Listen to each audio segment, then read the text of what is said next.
Well, good day to you again. You know, I love to watch the interaction between people while we're just having fellowship like this. It's very interesting and very encouraging. As I said earlier in the week, loving someone is compulsory, liking is optional, but you actually like each other. And that's thrilling to see. Well, I want to give you a quotation that an Anglican priest, friend of mine, created. He disgusted the Archbishop at the ordination service of a whole bunch of priests, but my friend Michael Upton couldn't help himself because he's an evangelist. And the word fanatic, the world says, someone who's filled with mistaken enthusiasm, especially in religion. You'll find that in Webster's dictionary and the Australian Macquarie dictionary. But when you look at sporting events, you don't see fanatics at a sporting event having a mistaken enthusiasm. But you know what they're passionate about. And nor do we know whether they're religious or not. So we can blow that definition out of the water. But my friend Michael came up with this definition, and he had the Anglican hierarchy frowning at him, especially when he took his robes off and wore a T-shirt, "I'm a fanatic for Jesus," and the T in fanatic was a cross. Actually, I bought the copyright for that. However, how about Michael's definition? A fanatic is someone filled with enthusiasm for something or someone, which at times can turn into a blind single-mindedness, but is generally the right expression of a deeply held passion. Now, I have no copyright on that one, but if you want to photograph that and use it, it's brilliant. It's brilliant. And do you know that the early fanatics in the New Testament were not religious people? First of all, there were shepherds in the fields outside of Bethlehem who were fanatics. They turned from nervous, frightened shepherds into fanatics. Once they'd seen the baby in the manger, they woke up the entire village of Bethlehem, telling everyone about it. And people couldn't help but maybe get annoyed or rejoice over the fact. Fanatics. And then, of course, a few days later, two geriatrics almost turned up in the temple when the dedication of the baby Jesus took place. One was Simeon and the other one was Anna. Grabbed him, prophesied, and went berserk. So when you get older, stay a fanatic. You've got biblical grounds for that. Because people actually love to follow someone who has a passion and enthusiasm. It's attractive. So ask the Holy Spirit repeatedly to cause your passion to grow and your enthusiasm to show. It won't be misguided because you know your passion is in Jesus. So that leads me into my theme for this session, fathers and mothers in the faith. You can't help this portfolio, especially when you're getting on in years. And there's no better place to start than right now. Now, very often, our destiny, the pattern of our destiny, is called after the little kids' game. I love this, connecting the dots. I still haven't worked out what that picture is, but I use it anyway, where you can't see the dots ahead, but you can see them in retrospect. And you can actually see where you've missed some of the dots and deviated, detoured, but isn't he gracious to bring you back? You may have missed out on a blessing or a challenge, but he'll come back and make up for it. I just love the Lord's grace in that context. And once you're moving along and you think, I've got this worked out, there's a twist in the tail. Actually, I think that's a pig by the nose factor here. But I must do it sometime just to satisfy my granddaughter because she's done it and she won't tell me what the picture is. But,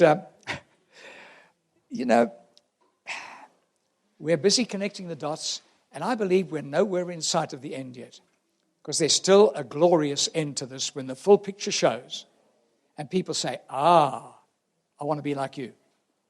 And you know for years, this is the culmination of being a father or mother in the faith. People call fathers in the faith. They're mothers in the faith as well. And incidentally, spiritual fathers and mothers in the faith is about bringing people to Jesus.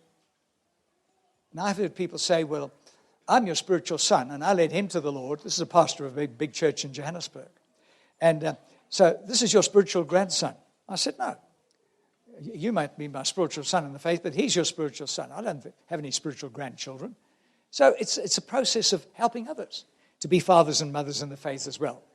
Now, let me take you through a few generation of pictures. You probably know this, and you probably know the history of these people better than I do. Anyone heard of the name Edward Kimball? He was a Sunday school teacher in Boston, Massachusetts, back in the 1850s. He had a young man in his Sunday school class that he was very concerned about. He was the thoughtful young man, but he wasn't concerned about Christ. And one particular day, Edward Kimball, in the excuse of needing a new pair of shoes, went downtown where this young man works as a shoe salesman. And the shop was full, and the young man couldn't be distracted. So Edward Kimball plucked up the courage, went to him, and said, "Sir, you come to my Sunday school class, but I'm asking you very frankly, you need to think seriously about Jesus. I'm concerned about your soul, and you really need to receive Christ." And he took the few minutes he had to explain steps on how to receive Christ and then get out of the starting blocks. Well, the young man was taken up with selling shoes. Edward Kimball left. And during the lunch break, the young man went into the back storeroom, sat down with a cup of tea and said, "If that man's concerned about my soul, I should be." And he gave his life to Christ that day. And that day, D.L. Moody got saved. Dwight Lyman Moody. Brilliant. He became a great evangelist, a rousing pastor. And those of you who've heard already sermons, he was a great storyteller. But he was an adventurous man, a passionate man.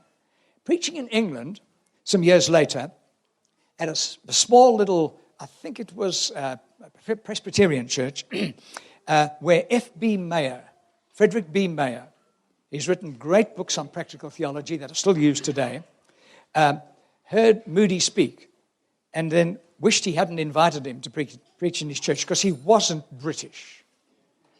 And we'll excuse them.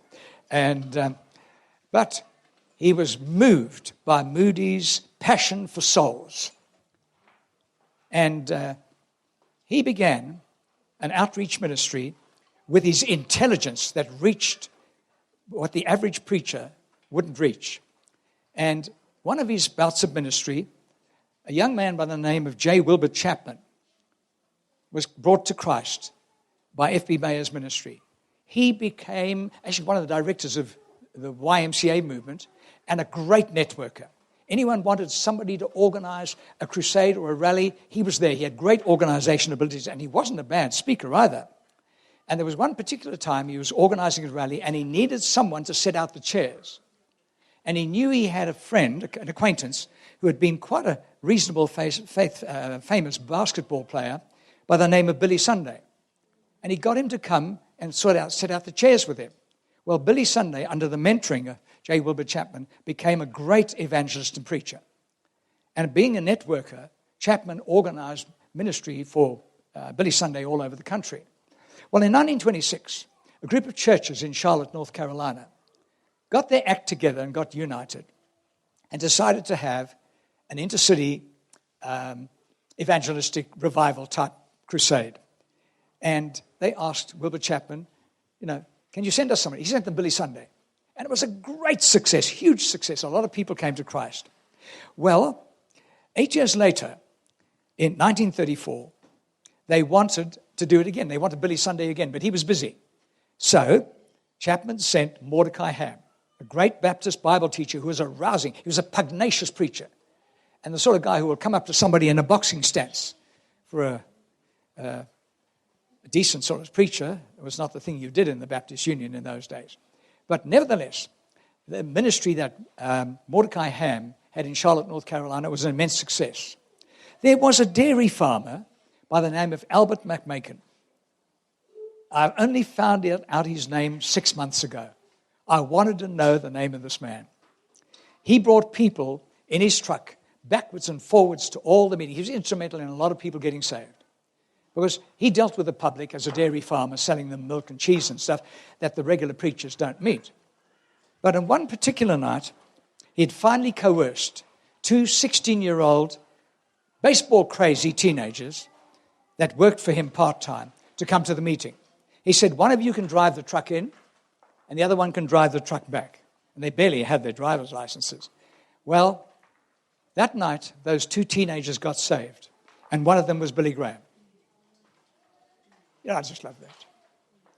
When you think of the projection and the connection of the dots, God moving in people's lives. Look, there were lots of other little unknown people in between who facilitated those links. And if I'm ever like the 18th link in a chain, where link number 22 is going to lead someone to Christ who will become a world reformer, I'd love to have a part of that link. And that's how I view audiences, whether they're schools, university campuses, non-evangelical churches. I'm thinking, who's going to be the next world reformer out of this? At least change their own nation. That's the viewpoint I have of those people. And there's Billy Graham's decision card, signed on the, I can't even read the date, where it is. It's on the right-hand side. Billy Graham, date, November 1st, 1934. Incredible. Well, let's skip ahead. Quite a few generations. There's a minister's fraternal I hang out with in Brisbane when I'm home. You're going around the table next to me in the red sweater there is a South African Anglican priest. Then you've got an Assemblies of God pastor, and then a school chaplain, then another Anglican priest, another school chaplain, two Anglican husband and wife preachers, and they're all spirit-filled people. And the big man sitting across from me, his name is Roger Lang. He's a CMA, Christian Missionary Alliance pastor. They're a worldwide organization, very missionary orientated. And he lives 3 doors from me. I've known Roger a long time, about 17 years. And at this meeting, he turned to me, he said, Davey, with your many visits to Lebanon, when my daughter was a school teacher there, did you ever meet Sami Dacher? And I said, no, I didn't. Well, he was a little country pastor outside of Beirut, and I never got to meet him. And he heads up Christian Missionary Alliance in Lebanon. And I think the story goes something like this. I mean, Franklin, I'm jumping ahead of myself. On Saturday morning, he reserved his time for preparing sermons. And he felt the Holy Spirit disturb him, disrupt him. No sermon preparation today. Go downtown into Beirut to Hamra. It took him about probably 3-4 hours to get there. Because literally, excuse me saying this, traffic in the Middle East, especially in Beirut, is like a cow's guts to get through. And that's the term they use. Hamra is a dangerous place. When my daughter was teaching there, she'd take me downtown Hamra. I got nervous. She said, we're going to go and see a movie. Those were dangerous places because somebody went into the cinema and there was a contract out to kill them. The person hired would roll a hand grenade down the aisle and kill 25 people just to get that person. It was dangerous. You watched when you're going to supermarkets. You checked under the metal shelves of the counters to see nobody had put a limpet bomb there. A dangerous place. I mean, everyone was killing everybody. Nobody knew whose side was winning in those days. It was crazy. It was really demonic. And if you ever wanted to get a hit team, you could find one hanging around in Hamra. Well, I believe Sammy was directed to a coffee shop. I just took an ordinary picture of a coffee shop in Beirut. And the Lord said to his heart, you're going to sit here and wait for a young man to come because his time is about up. And if he doesn't smarten up and come back to me, I'm giving his position to somebody else.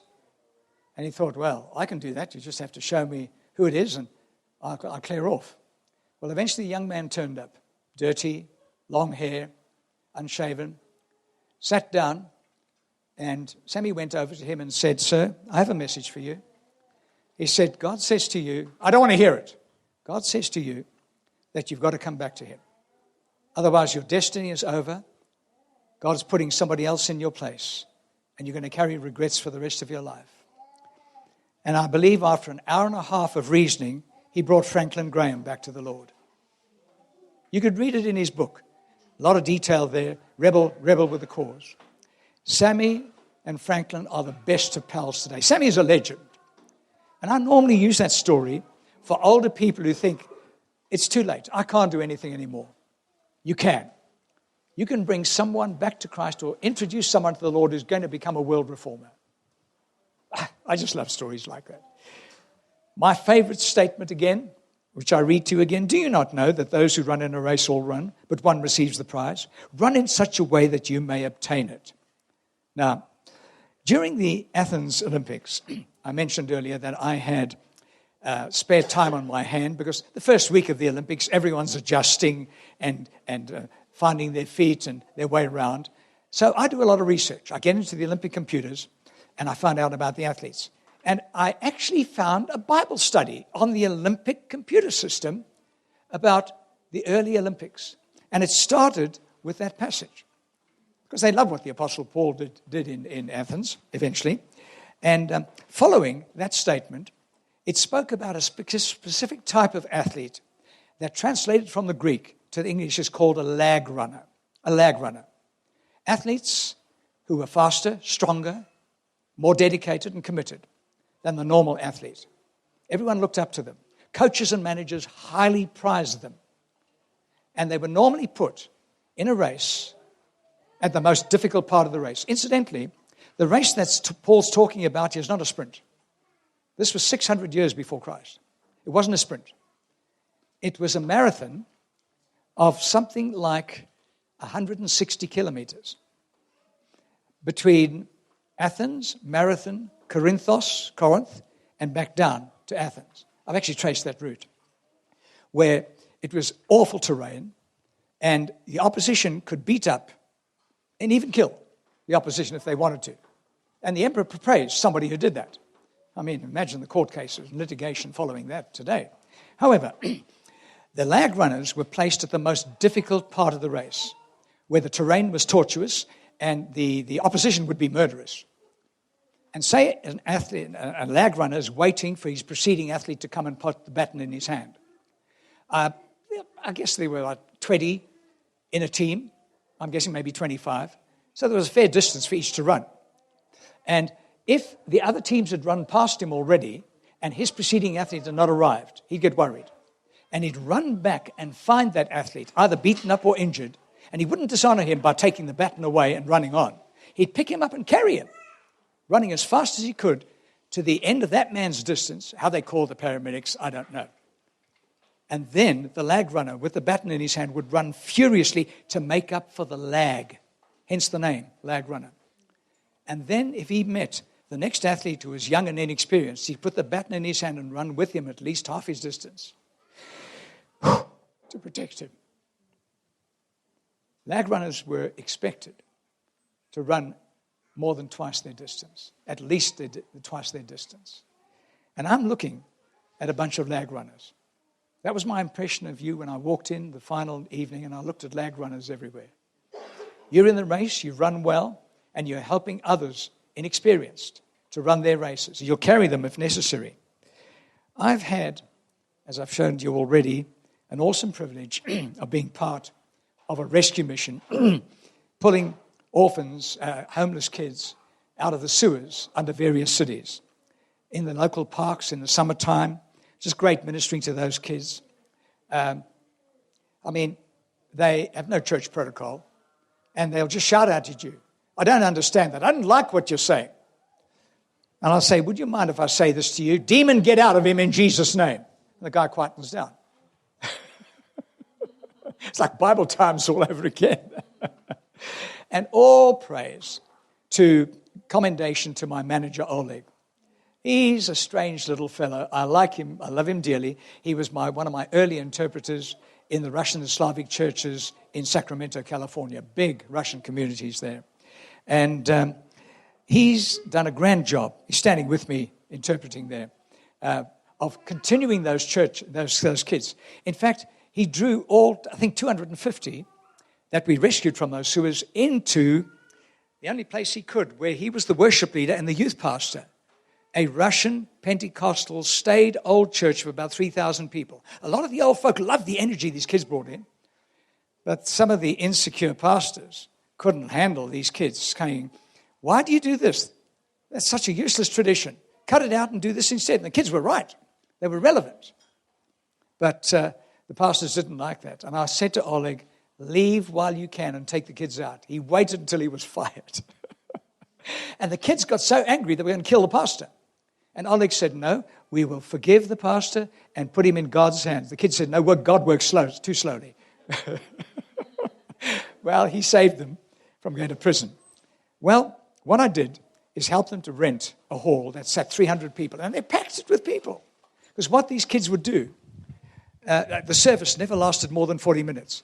And if the visiting preacher went on long, the kids would just walk out and take the people for coffee.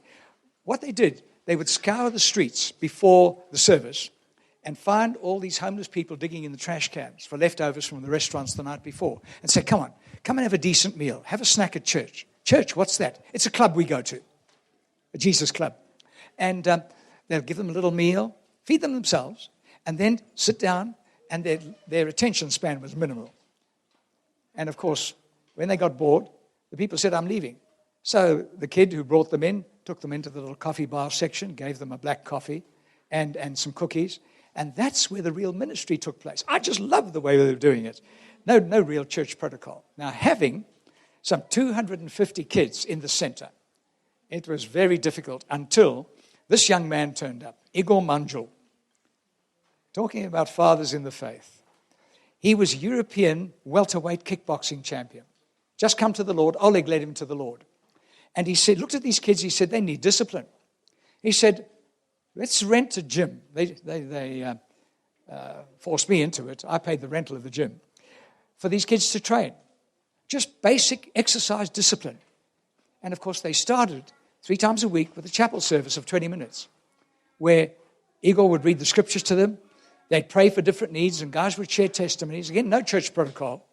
And then if Igor got caught in the traffic, the kids would start on their own. They just copied him. He was mentoring them as a father in the faith, and he'd just come to the Lord himself. That youngster in the blue singlet here, one of the most effeminate young men I've ever met. His name is Vladimir. Vlad eventually became world kickboxing champion in the lightweight division. And you didn't want to mess with this kid. I mean, you thought he couldn't do anything until he started bouncing around and kicking your head. However, I just love the discipline in these kids' lives. And then Vlad came to me on one of my visits there, and he said, sir, I would like to go to Bible college. I said, have you finished school? He said, yes. Because they haven't finished school. They couldn't cope with the seminars. And so we found a missionary college that wouldn't churn out pastors, but would churn out missionaries. 11-month program, cost $150 a month, full board and training, materials and everything. He qualified highly. Now, in that part of the world, if you don't have a license and you're preaching, you go to prison. He's got a license. Nobody can stop him. And he's an evangelist. I just love it. Well, of course, he didn't know that I'd provided for him. When he found out, he got so emotional. I said, oh, come on.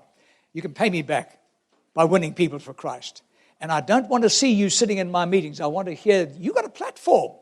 You're world kickboxing champion. You got a platform. We put his resume out. He was getting appointments everywhere. Well, of course, the next one lined up was young Maria. She flew through Bible college. And then, of course, others lined up. And I had to say to them, guys, have you finished school? Well, we are. Let me help you to finish school because it'll give you confidence going through the missionary college. And I tell you what, when I pray for them, it's so emotional because the men and women of God are going to shake their part of the world, change history. And whether I get recognized or not doesn't matter. Just swinging over to one of my favorite types of ministry, to the Olympics and the Paralympics. This was the Sydney Paralympics in 2000. A lot of very interesting things happened, but probably the most impacting was meeting the captain of the South African Paralympic team. I mean, I heard them in one of the tent halls where they'd just arrived and were getting themselves together singing a South African Afrikaans song. So I was due to leave the Olympic Village at the end of my shift, about 9 o'clock in the evening. I thought I can spend half an hour. Went in, stood at the back, and everyone began to greet me because I was in chaplain uniform. And I was singing in Afrikaans. And the manageress spoke to me in Afrikaans. She said, are you sort of in charge here? I said, no, I'm a chaplain. She said, say something to us. So I walked up and I greeted them in Afrikaans, I greeted them in English, and then I greeted them in Zulu. And all the black guys started cheering. Well, it was just an introduction, and I offered to help them. Now, Michael forced me into 21 counseling situations where he watched me lead his athletes to Christ. Now, technically, we're not supposed to do that.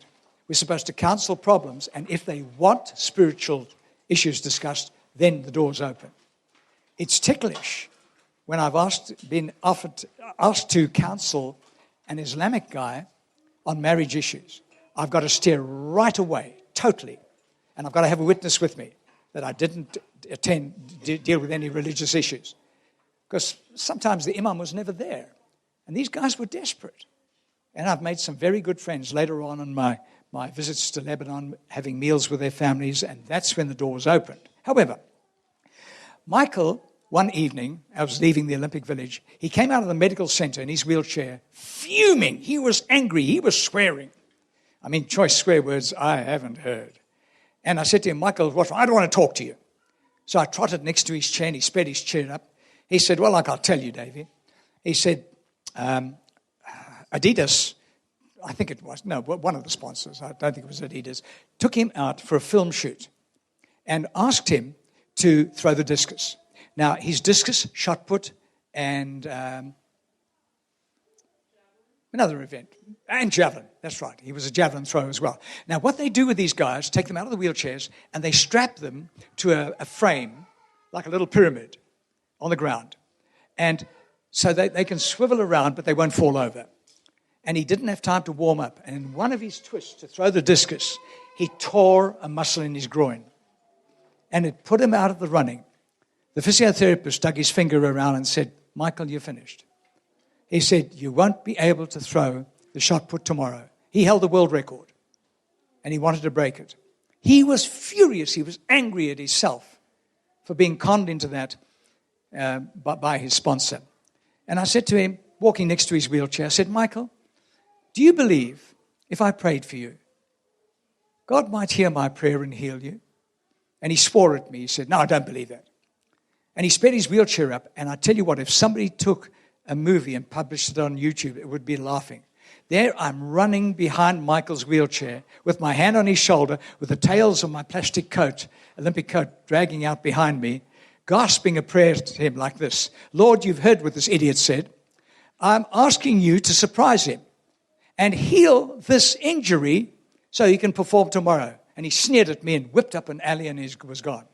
So, no skin off my nose. I went home, had a good night's sleep, checked into the Olympic Village the next morning, 7 a.m., heading for the coffee shop. And my mobile phone came alive. It was Michael on the line. He said, meet me at the coffee shop. I said, that's where I'm going. He rolls up in his wheelchair with a smile on his face. I said, what happened to you? He said, well, first of all, my apologies for cursing you out last night. He said, I refused to take a painkiller. I went to sleep in agony, just in case they allowed me to perform today and they find chemicals in my blood, I'm disqualified. So he said, I went to sleep and I woke up like in Never Never Land. He said, I felt terrific. He said, I got out of bed and realized there was no pain in my groin. I dug my hand around, there was no pain. I called the doctor, the manager, the physio. They all dug their hands around. And the doctor said, I have never seen a muscle tear like that heal up so quickly. He said, Michael, warm up. Warm up now, and let's test you out. He said to me, Davey, don't embarrass me by praying for me in the coffee shop, but pray for me at 3 p.m. this afternoon when I'm throwing the shot put. Actually, I didn't see the event because I did have access to 12 different channels in the chaplaincy building. But I was busy. I didn't see that one. I was counseling an American man, actually, a water polo player.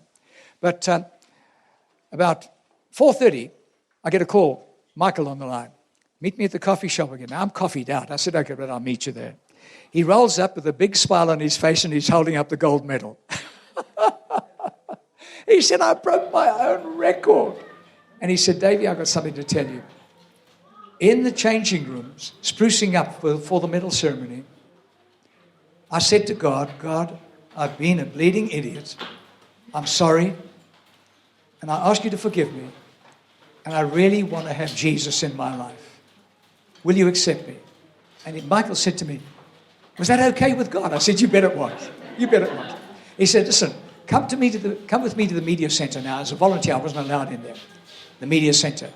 And I want you to send an email to my wife on your email address telling her what I've just told you, because she won't believe me. She won't believe me. Because he's been a heathen. She's been a godly, spirit-filled woman all her life. And Michael literally gave her a tough time. Well, over the years, I kept in touch with Michael. He runs a furniture distributorship at one of the coastal cities in South Africa. He's become a huge witness for Jesus because of his position as a Paralympian. I caught up with him at the London Olympics. This was part of the crew that he'd led to the Lord. He wanted to show them off. Talk about being a father in the faith by default. I prayed that hilarious prayer, gasping for breath, chasing a man with my hand on his shoulder on a wheelchair. Another incident that happened at that event was with the Colombian team. These guys were amazing.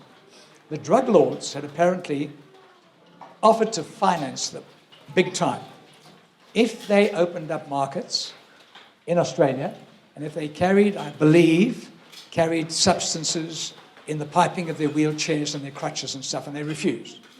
Their families were victimized and they were poverty-stricken. They had to make their own equipment. Moises, the guy in the wheelchair in the middle of the photograph, had welded his own wheelchair together. He was a swimmer as well as a basketball player. First basketball game, his wheelchair fell apart. The cushion was falling apart. He was trying to stitch cushions by himself. And Hilda, the interpreter, on the right-hand side there, I'd led her to the Lord the week before. She said, Dave, I hear that you're a director of a charity. I said, little charity. He said, he got some money to buy him a wheelchair. It'll be a blessing for the whole team. So I went to check the wheelchair supplier, and I was surprised. These sporting wheelchairs started at $15,000. And the guy said, well, I've got a cheaper one here for $10,000. And I told him about it. He said, you've been conned. And this man turned out to be a Christian. He corrected himself when he heard who I was. I said, I'm buying this guy a wheelchair with the hope that I'm going to be able to lead him to Christ. I got some friends together on this. I got the price down to $5,000. That was going to select the wheelchair. It's like I bought the entire team Christmas presents. They were ecstatic over this. I became like the hero. I don't know why. Moses went on to become a silver medalist swimmer at those games, and his future was assured. Look, he was at other Paralympic events, but I didn't catch up with him until 12 years later in London. I found out where the Colombian residence was, and I walked in, and he shouted with other athletes around him, David, my father, and immensely powerful. He was crushing me. And he was still winning medals 12 years later. And I noticed a youngster in the team looking at us very askance, like, what's going on between you two? And Moses turned and said, you shut that look off your face. This man brought me to Jesus, so I'm able to bring you to Jesus. Shut your mouth. I mean, he'd become a father in the faith. Oh, I just love it. You never know these things are going to happen. You just do it and let it go into God's hands. Now, I want to show you a movie clip about a young Ukrainian girl. Remember the one I showed you yesterday, where the British girl, the Russian girl, and the Ukrainian girl. The Ukrainian girl was in the lead, and she slowed down, and the French girl caught her up in that relay race and passed her. Ukraine learned a big lesson from that. Their next one, she became a world record holder, Natalia Prashepa, at the age of 18. And she was facing one of her biggest tests against the world's best, vicious women athletes. Have you ever watched women's water polo? I played water polo in South Africa, but I would never play women's water polo because they got to prove something. They are big, they are Amazons, and they're brutal. Unfair playing against women. But anyway, watch this little video clip with Natalia.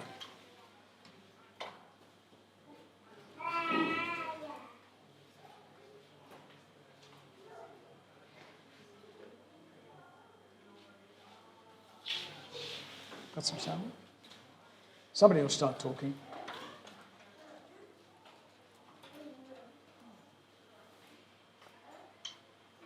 Come on.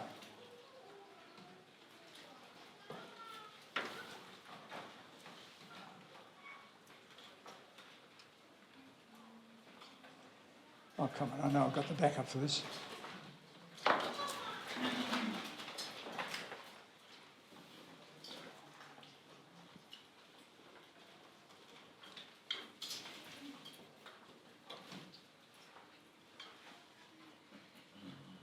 Sounds good. All right. Just excuse me, I've got an alternative. Be with you in a moment.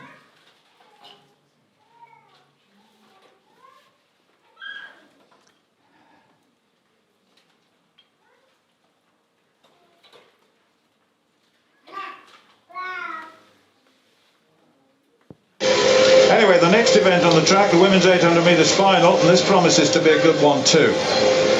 Hind of Norway, drawn right on the inside. Jovic of Poland, then Peszkeva of the Ukraine, Bushel of Switzerland, Lamotte of France, Sanjusti of Italy, and Lind of Sweden, and Henriksdottir of Iceland, right on the outside. Well, I can just tell you, Christoph Harting there in the left-hand picture has gone out at 65 metres 13 in the discus final. His best throw by some margin of the night, but still not quite good enough to get him, as he indicates there, into fourth spot. So still plenty to come in that discus final. Well, that's Jovic of Poland. We missed out Hind on the inside, but the Norwegian, who should perform well here, Jovic, European bronze, and Peszkeva of the Ukrainian champion at 8 and 1500 metres, so there's a lot of speed endurance and strength endurance in those legs. Buchel of Switzerland, the European indoor champion last year, the Swiss record holder, 157.95 last year, so she's a talented young athlete. And Lamotte of France, the European under-23 champion and World Championship finalist. And we saw her in Rome, fourth in that competition. He was second in Birmingham in the Diamond League. And then Sanjusti of Italy, a former Cuban, and was second in her semi-final, 2:02, although those times really don't mean too much. And this is Lind of Sweden, 3 times their champion, just outside 2 minutes in qualification. And Henriksdottir of Iceland right on the outside. 2 laps of the track, this European 800 metres final for women.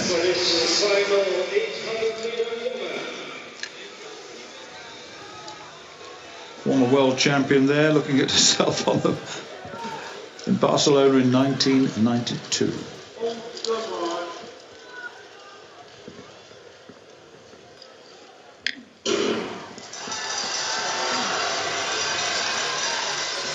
Let's see what happens into the back straight. Certainly Henriksdottir has gone off very, very quickly indeed. Lamotte is in good position in the centre there, and so is Buchel of Switzerland. Peszkeva of the Ukraine looks to be taking it on in the back straight with as they approach the 200 metres. Look at this. This is quick, absolutely quick as they go through the first 200 metres. And Hind of Norway, the Norwegian indoor record holder, has taken it on now with Buchel in second place and Lamotte in third. Henriksdottir is in good position, not in trouble on the outside, just moving up now as they approach, well, about 50 metres to the end of the first lap, and it's going to be fairly quick for this first 400 metres, clock counting down now to 57, 58, so it's respectable. Yes, 58.42. Josvik, as she was 2 years ago, right out the back of the pole, but she's a very fast finisher. Look out for her, particularly with it being such a fast tempo. But Lamotte has run tactically superbly throughout this championships, and she's got herself into the perfect place. Yes, she has, and really, look at Lind moving out. Henriksdottir looking good at the back, but you're right about Jovic. She was last at the bell and came through in the last championship to get a bronze medal. And with just over 200 metres to go now, Buchel starting to make a move. Lamotte on the shoulder of Hind, and Lamotte and Buchel, these two coming through, and Lind on the outside looking strong too. She's in a good position, and 1 or 2 athletes trapped in there as they come onto the home straight now. Hind, Buchel and Lamotte of France, and Lind coming very strongly. Lamotte of France and Buchel, these two. And who's that coming through the inside? It's the Italian. And what about that? What a win indeed for Peszkeva. It's the Ukrainian. What a run. And where did she come from? Right through the gap. Peszkeva in the final stages of that 159.7. The Ukrainian champion at 8 and 15. Well, she had... Slava Bogu. Slava Tibia Jesus. Slava Gospodu. You know what I'm saying, eh? Praise the Lord. Praise you, Jesus. Thank you, Jesus. Anyway, just because she's Ukrainian. They learned their lesson. And she was the smallest on the track. And those professional athletes boxed her in purposely, knowing she was the danger. But she wasn't having it. She pushed her, elbowed her way through the gap. And they lodged a complaint afterwards. And the referee said, grow up. You've done just the same. I love it. Love that kid. I'm very involved because of a friendship with the Deputy Minister of Sport and Politics in Ukraine.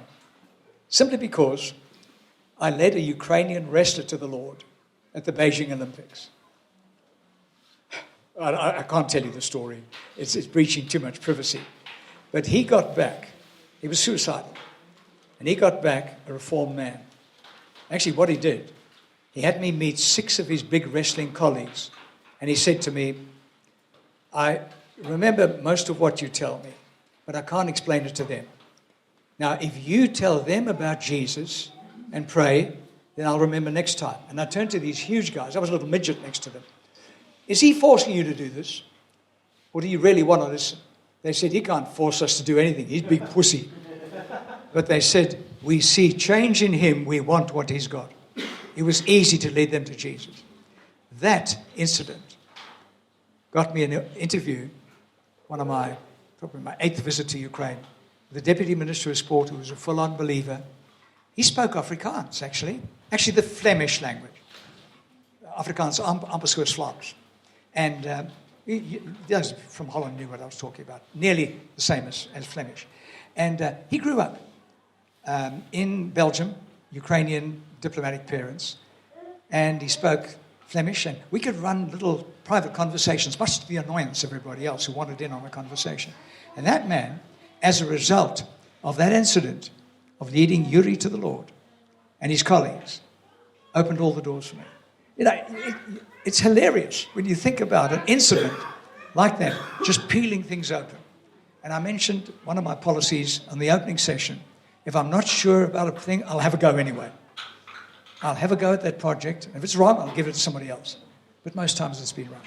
Now, I showed you that movie clip just to encourage you that if you ever get boxed in by offended, jealous, insecure people, or by circumstances, watch for the gap, elbow your way through, and get to the front where God wants you to be. Now, I'd like you just to close your eyes. I want to pray for you. Lord, I thank you for your servants, my fellow servants. I thank you for their lives, their transparency with you, and the ministry that lies ahead for them, which I believe all that has transpired before has been putting the foundation and creating the platform for them for the future. Lord, keep us all faithful to you, even through tough times, and look forward to seeing your results and hearing your words. Well done, good and faithful servant. Enter into the joy of your Lord. Amen. Thank you again for listening. Appreciate that.